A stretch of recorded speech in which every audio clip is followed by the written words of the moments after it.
Angel, what do you think you're doing? I tell you what, Chloe, we are all about the scouting combine today. I'm getting my reps in. I got to get my work in.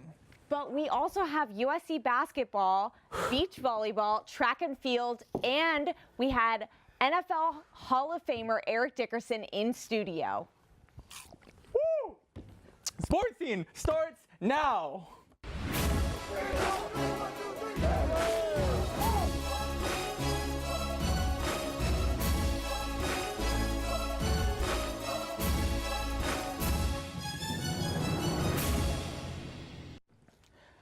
Hey, howdy, how do you do? Welcome to another edition of Sports Scene. A loaded show today for you folks. My name is Angel Vizcarra. And I'm Chloe Chryssikopoulos. Angel, let's get into it. Let's do it. USC at the Combine. Absolutely. The Scouting Combine is coming up this upcoming weekend. Folks are going to be heading out to Indianapolis. Some of the best college football players in the nation will be there. And I know you're excited about some of the Trojans we'll be sending over there to Indianapolis. Oh, I am. Our linebackers, Cameron Smith and Porter Gustin. Yeah. They were leaders in their 4 years at USC. And they are ready to put their skills to the test at the Combine. First, we have Porter. You know, he is really, really strong, very athletic, but he was plagued by injuries at his time at SC. So he is going to have to show NFL teams that he is ready and 100% healthy. And we have Cameron Smith. He was a great leader here. Yeah. He showed consistency, dependability, but he is going to have to show NFL teams that he has speed. They're looking for a defense with speed, and he is known for being a thumper linebacker, so he's going to have to prove himself in those one-on-one drills. Absolutely. So you mentioned two of the Trojans. There will be 5 going to Indianapolis. I want to talk about 2 other guys. 2 guys that were playing behind those guys you mentioned, the defensive backs, Iman Marshall and Marvell Tell. First off, I'll start off with Iman Biggie Marshall. Iman Marshall, a guy who we've known him for his physicality. He's always been a big body cornerback. So I think the Combine is going to be huge for him because, especially in that 40-yard dash drill, you're going to want to see Iman Marshall have the ability to show some breakaway speed. So you certainly need that at the next level. And then the guy playing to his back left, Marvell Tell, he was a great 4-year starter for USC, a team captain in his senior year, who I think scouts are really excited about his 6'3" frame. So both of those guys have a lot to gain over the course of this upcoming weekend. But one guy who has really made an impact for himself this offseason is the only Trojan on the offensive side of the ball who got an invite to Indianapolis, and that's tackle Chuma Edoga. We see some of the numbers here on the screen now. Chloe, break it down. What is Chuma doing to help his cause? Yes, Edoga. He had an impressive performance at Senior Bowl, really turned heads, so scouts are going to be looking out. He earned honors for his performance during practices during that week, and he has an impressive wingspan, really, really great. So he is going to need to prove himself, though, at tackle. And that is where he is going to showcase his skills for those scouts. Fantastic. Well, yeah, Chuma, a great player who really put together a pretty solid senior campaign for himself. We'll wish him and all of the other Trojans heading out to Indianapolis the best of luck for a big breakout performance. But Chloe, I heard you had the chance to chat with a guy who knows a little thing or two about the NFL draft process. Could you go a little into that? Definitely. I caught up with NFL analyst and former NFL running back and Hall of Famer Eric Dickerson in studio. Dickerson was a 2nd draft pick from SMU by the Los Angeles Rams. He played for 11 seasons during his career, rushed for 13,000 yards, and holds the NFL's single rushing record with 25,000. Do you remember your days at the Combine? Yeah, matter of fact, the Combine, when I got drafted, was in Seattle, Washington. And you'd come in really sometimes 2 to 3 days before the Combine. It's not like it is now, you know, where it's all on television. It was nothing like that. I was in Seattle, and I remember I'd ran the 40 at SMU, so I wouldn't run the 40. I didn't run the 40 at the Combine. They had me do a vertical jump, side-backs machine where they wanted to test your leg strength, and a shuttle drill. I did those, and also just catching passes. So, you know, it's nothing like, it's not as you know, glamorous as it is now. Back in my day, it was kind of small. And so, like it is now, how important do you think your performance is at the Combine? It's very important. I mean, now at the Combine, if you perform very well, let's just say that you were projected to be a 2nd-round pick. let's say a middle or low second round pick, or even third round pick. If you do very well at the combine, that could almost prepare you to the first round, late first round. It really can. If you're a high first round pick and you do very poorly at the combine, it could drop your stock dramatically. Yeah, and since it is such a big deal, how hard is it to get an invite? It's very hard to get an invite. You have to be invited by the National Football League.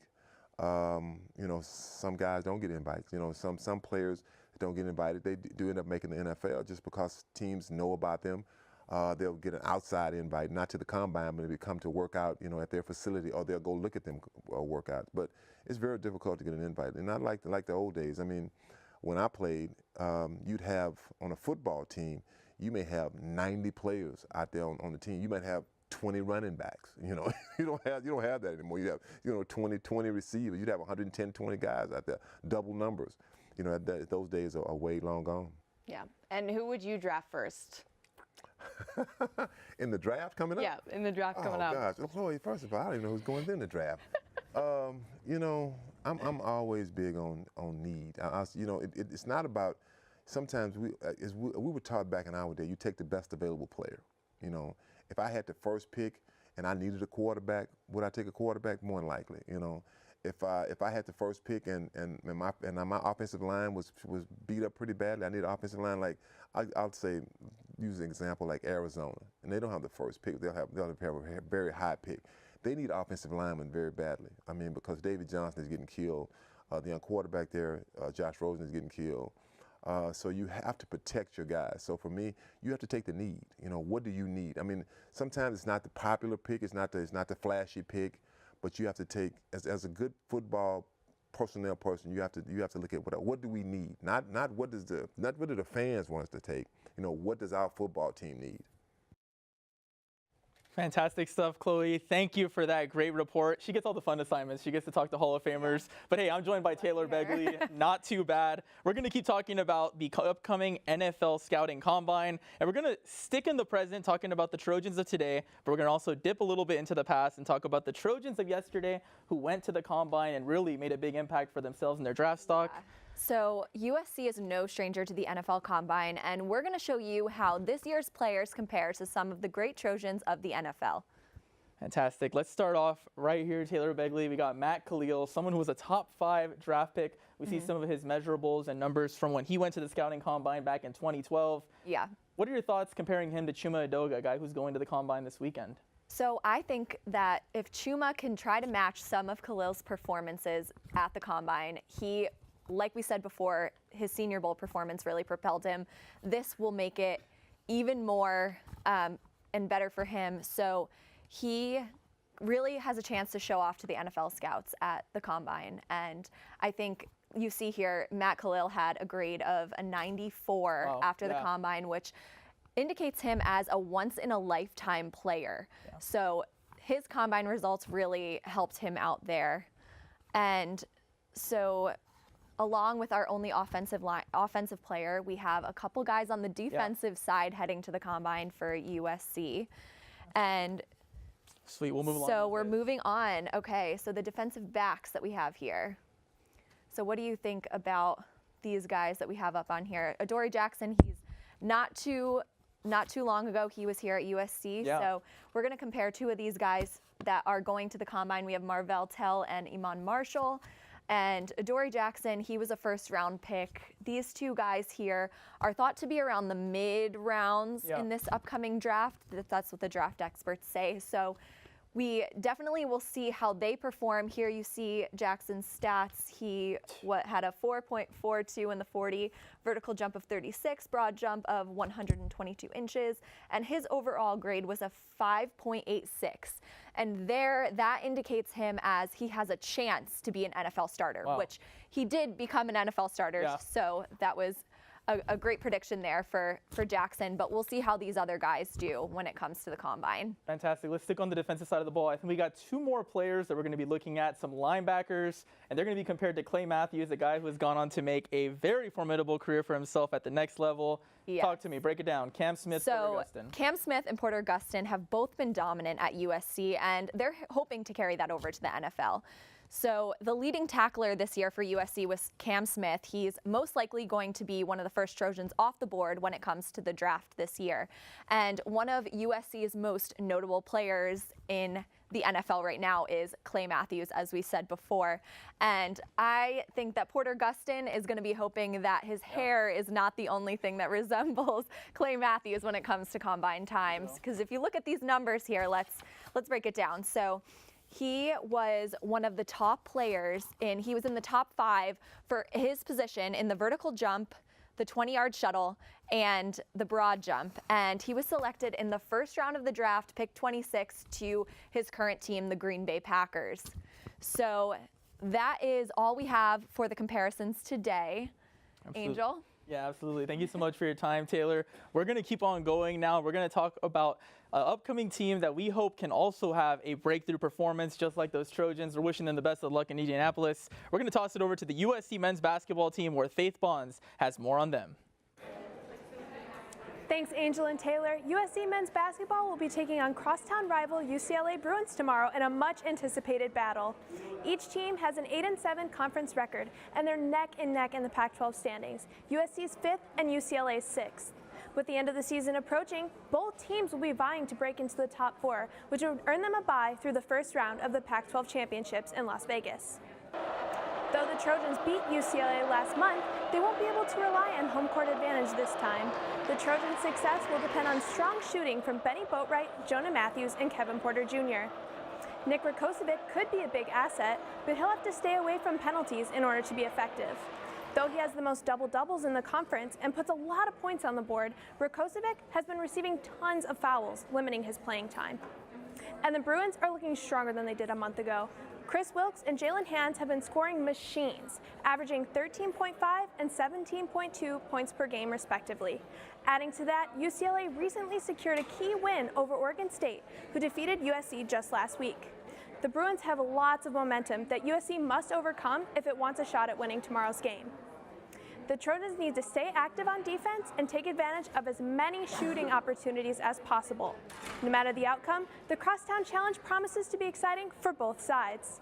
You can catch the game at 6 p.m. tomorrow, played at UCLA's Pauley Pavilion. For some more rivalry action, let's send it over to Danielle and Natalie to preview today's beach volleyball match. Thanks, Faith. Women's beach volleyball is back. The women of Troy opened the season taking on Loyola Marymount earlier this afternoon. The women of Troy are going into this season looking to bounce back after a disappointing loss to crosstown rival UCLA in the Pac-12 championship semifinal last year. The Trojans will try to get back to their winning ways, seeing as USC won the national championships in both 2016 and 2017. The Trojans have some new faces. The most notable are freshmen Laurel Kuhan and Karina Miskowski. Kuhan from Santa Monica was named a 2018 AVCA Girls High School All-American. Meanwhile, Miskowski from Manhattan Beach, California, comes from Miracosa High School's renowned beach volleyball program. Despite losing some experienced players, the Trojans are coming in as one of the early season favorites, with veteran players Abril Bustamante and Therese Cannon leading the team as captains. We talked to head coach Anna Collier about what she wants to see in the Trojans' upcoming game against UCLA. It's a huge motivator. I mean, obviously they're number 1 in the country, we're number 2 in the country. It's always great to take down number 1. I really want to see that we can play the number 1 team in the nation and have no fear. Right. Just let's play ball. We know how to do this. It's just another match on another day at our home courts. The women of Troy will play against UCLA once the match against LMU concludes at 3 p.m. That's it for volleyball for now. Let's toss it to Lindsay with an update on track and field. Thanks, guys. USC Track and Field will finish the indoor season next week in Alabama for the NCAA National Championships. Here at USC, we have talented student athletes from all around the world. And in light of the NCAA Indoor Championships, here is USC Track and Field's Lene Tava-Thomas with foreign slang. Hey y'all, I'm Lene from Women's Track and Field, and I'm from Jamaica. Wagwan. That's just, what you say when you see somebody, like your little friend or whatever you say, wagwan, there, yeah. Blows on skirt. It's just what you say when you see something that's crazy, and that's, our oh my gosh, it's blows on skirt, Gwe. Oh, I use gwe on a daily. It just means leave me alone, get away from me, just, you know, vamos.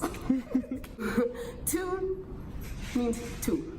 It's every number except 1 and 2. Because if you give them 2 of anything that they're asking you for 2 of, they're just gonna be mad. So any number but 1 and 2 is 2. Thanks for watching Foreign Slang. Mani Amlane. Bye. Bye, Don.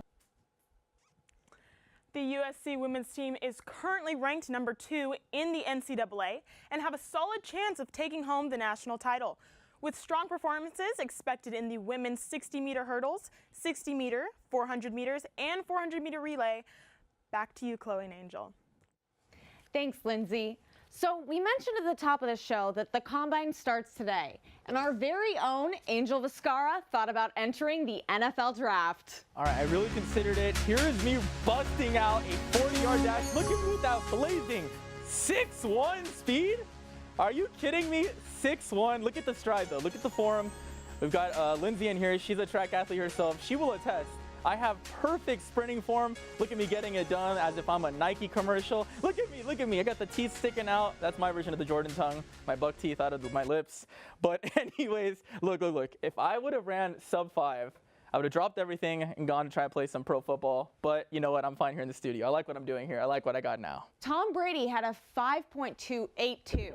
So, you know, if I would have had a good stretch, I would have been better than the GOAT himself. But anyways, thank you so much for tuning in to this week's episode of Sports Scene. For everyone here at Annenberg Media, I'm Angel Viscara. And I'm Chloe Chrysikopoulos. You can catch us on Facebook and Twitter at Annenberg Media Sports. See you next week.